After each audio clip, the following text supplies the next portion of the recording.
हाग्रामा महिलारि सारखौ जों जेरैखि जाया बिटिसिनि चिफ बानायफिननांगोन।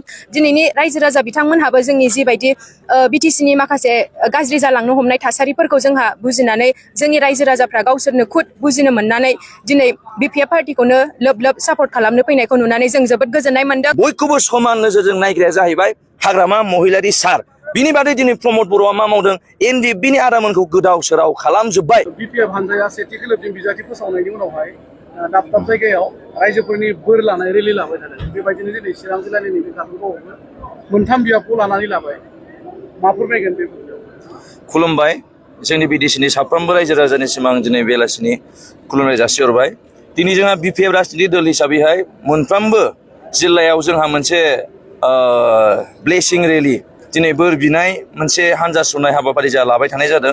बेबायदिनो जोंहा दिनै चिरां जिल्ला हिसाबै दिनै जोंहा बुहुद माने आथिं गालायनो जायगा गैलायै लामा बा जोंनि नैबे जे स्पट बेयाव ओरैबायदि भिर जे मानसिफोरनि लैहोर लैहोर ओंखारबोनाय बेखौ नुनानै जों मोनसे प्रमान मोनदों जे जोंनि बिटिसिआव जोंनि बिटिसिनि रायजो राजाया बिपिएफ राजनिति दलनि अनगायै आरो खुनु बेलेग राजनिति दलखौ बरायगोन बा भट होनानै देरहासार होगोनखौ जों सानाखै। मानो होनबा दिनै रायजो राजाया दिनै जोंनि बिपिएफजों दं आरो बे हिसाबै रायजो राजाया बिपिएफआव थानायनि मुल उद्देश्यआनो जाहैबाय जेबायदि दिनै जोंनि बिटिसिनि अबस्थाया जानो थांगासिनो दङ।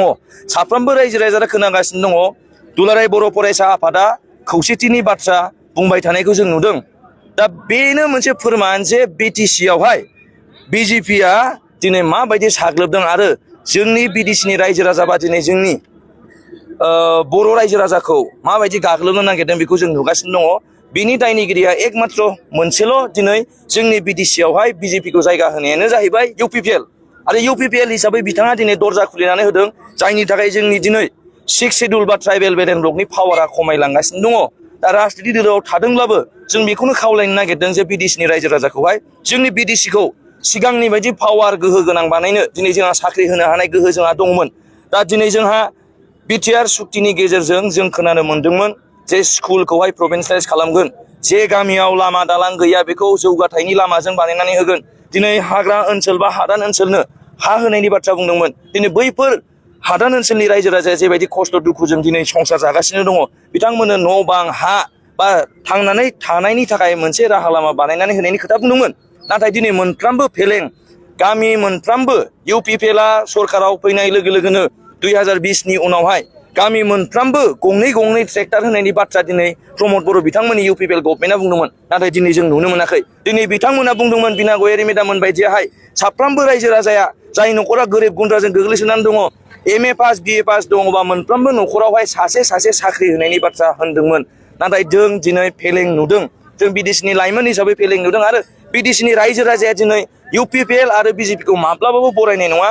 जोंनि बिटिसिआव थानाय मोनफ्रोमबो जाथिफोराहाय दिनै बिपिएफजों दङ आरो बिपिएफजों थाबाय थागोन। बेखायनो जोंबो खावलायदों बिपिएफ राजनिति दलनि जानानै दिनै जों लाइमोन गांखंनि जानानै बेखौनो खावलायदों जे फैबाय थानाय दिनाव जाहाथे जों लाइमोननि फिउचारा दिनै रायजो राजाया जेबायदि दुखु खस्थ' भुगिनांदों बेखौ आरोबाव बे दुखु खस्थ'खौ जाहाथे भुगिदानांथों बिनि थाखाय जोङो हाग्रामा महिलारि सारखौ जों जेरैखि जाया बिटिसिनि चिफ बानायफिननांगोन।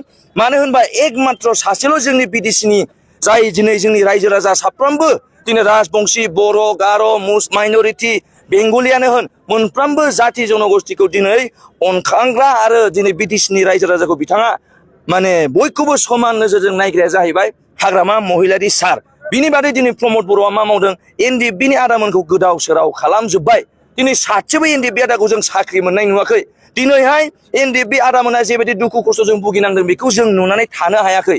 बिनि थाखायनो जोङो लुगैदों आरो खावलायदों जाहाथे हाग्रामा महिलारि सारखौ आरो फिन खनसेबाव जोङो बिटिसिनि चिफ बानायफिननानै जोङो दिनै बिटिसिनि जे अबस्था गोहो बोलो खमायलांनाय जाहाथे बेखौ जोङो आरोबाव बारायनो हायो।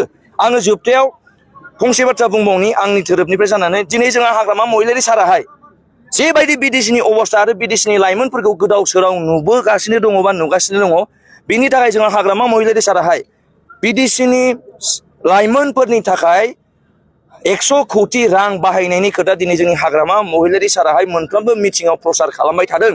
बे 100 कोटियानो जाबाय दिनै एककालीन माने मोनसे इन्डिभिजुवेल बेनिफिसियारि स्किम हिसाबै होनाय जागोन। सोरबाया जुदि हार्डवेयर दखान खुलिनोबा बे 100 crore गेजेरजों हरनाय जागोन सोरबाया जुदि विंगार सालायनानै जुदि गावनि माने थांनानै थानायनि लामाखौ नागिरनो लुगैदोंबा बे हिसाबैबो जोंहा बे 100 कोटिनिफ्रायनो होनाय जागोन सोरबा बिउटि पार्लार खुलिनोबा सोरबा दखान खुलिनोबा दिनै स्मल स्केल बिजनेसाव जुदि सोरबा आगान होजेननो लुगैदोंबा बेखार लाइमोना बे 100 crore बेयाव बाहायनाय जागोन दिनै सोरबा ITI पास जानानै थादों दिनै बिथांमोना साख्रि बाख्रि मोनाखै बिथांमोना जाहाथे गावनि थांनानै थानायनि थाखाय माबा मोनसे दखान बा माबा मोनसे बिजनेस स्टार्ट खालामनो हायो बिनि थाखायबो जोंहा बे 100 crore स्किमनिफ्राय जोंहा बाहायनो दिनै हाग्रामा महिलारि साराहाय आखायाव लादों आरो बेखायनो जोंबो गोगायै जों बुंदों जे जों बयबो लाइमोना जाहाथे हाग्रामा महिलारि सारखौ जोङो आरोबाव फिन खनसे बिटिसिनि चिफ बानायो आं बेखौनो खावलायनाय जाबाय दिनै जोंहा चिरां डिस्ट्रिक्टआव गुबुन गुबुन जिल्लाफोराव ब्लेसिं रेलि लानाय बायदिनो जोंहाबो दिनैहाय चिरां जिल्लायाव जोंहा ब्लेसिं रेलिखौ लानाय जाबाय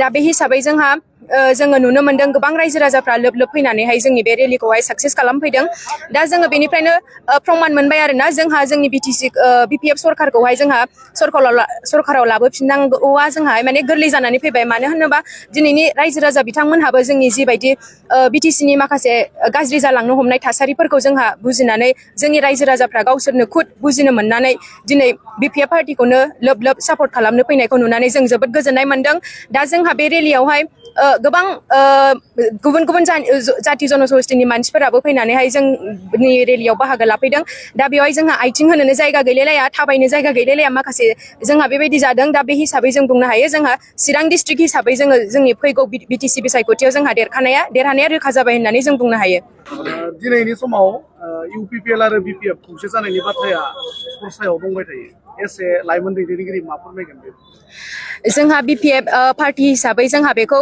बिपिएफ आरो इउपिपिएलआ सिगाङावनो ज' जानांगौ होननानै जोंहा थांनाय समनि सिगाङावनो जोंहा हाग्रामा महिलारि सार बिथाङाहाय जोंहा बेनि लेटारखौ हरखादोंमोन एबसुनो खिन्थु बिथांमोनाहाय इगनर खालामनानै बेसेबांबा सम दङमोन खिन्थु दिनैहाय जोंहा इउपिपिएल सरकारा गावसोरनि माने जेननायखौ नुहुरखानानै दिनै ज' जानांगौ होननानै बिसोरो इउपिपिएल एबसुनि दैदेनगिरि बिथांमोना दिनैनि दिनाव बुंदों आरो जोंहा दाख्लैसो 4 थारिखआवहाय जोंहा केन्डिडेट डिक्लेयार 22 जन केन्डिडेट डिक्लेयार होखांनायनि उनावसो बे खोथाखौ बुंदों जोङो बेयावनो हमनो हायो बिथांमोनाहाय माने बिथांमोननि बुंनाय रावाहाय माने जेबो भेलु गैया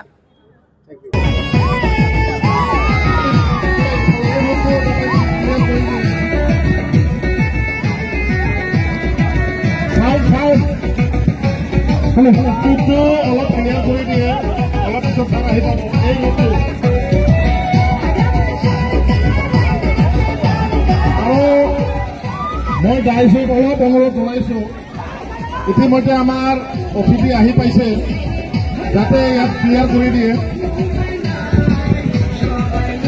এইটো আগুৱাই দিওঁ নেকি